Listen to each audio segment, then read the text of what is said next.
രാഹുൽ മാങ്കൂട്ടത്തിന് എതിരായ മൂന്നാം പരാതി വിദേശത്തുള്ള അതിജീവിതയുടെ രഹസ്യമൊഴി ഇതിൽ രേഖപ്പെടുത്തി തിരുവല്ല മജിസ്ട്രേറ്റ് കോടതിയാണ് രഹസ്യമൊഴി രേഖപ്പെടുത്തിയത്. ഇന്ത്യൻ എംബസി വഴിയാണ് മൊഴി നൽകിയത്. ബുധനാഴ്ച എംബസിയിൽ നിന്ന് വീഡിയോ കോൺഫറൻസിംഗ് വഴിയാണ് മൊഴി രേഖപ്പെടുത്തിയത്.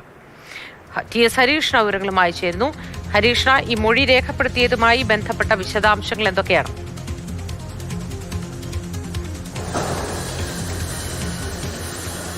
തിരുവല്ല കോടതിയാണ് അതിജീവിതയുടെ മൊഴി രേഖപ്പെടുത്തിയത്. ഹൈക്കോടതി മാർഗനിർദ്ദേശങ്ങളുടെ അടിസ്ഥാനത്തിൽ തന്നെയാണ് ഈ മൊഴി രേഖപ്പെടുത്തിയത്. രാഹുൽ മാങ്കൂട്ടത്തിലുമായി ബന്ധപ്പെട്ട് അന്വേഷണ സംഘം ഈ കേസുമായി ബന്ധപ്പെട്ട് വിദേശത്തുള്ള അതിജീവിതയുടെ പരാതി നേരത്തെ ഉണ്ടായിരുന്നു. അതുമായി ബന്ധപ്പെട്ട് അന്വേഷണ സംഘം മൊഴി രേഖപ്പെടുത്തുകയും ചെയ്തിരുന്നു. ഈ കേസിൽ രാഹുൽ മാങ്കൂട്ടത്തിന് നേരത്തെ ജാമ്യം ലഭിച്ചതാണ്. പക്ഷെ പരാതിയിൽ ഉറച്ചു നിൽക്കുന്നതാണ് അതിജീവിതയുടെ മൊഴി.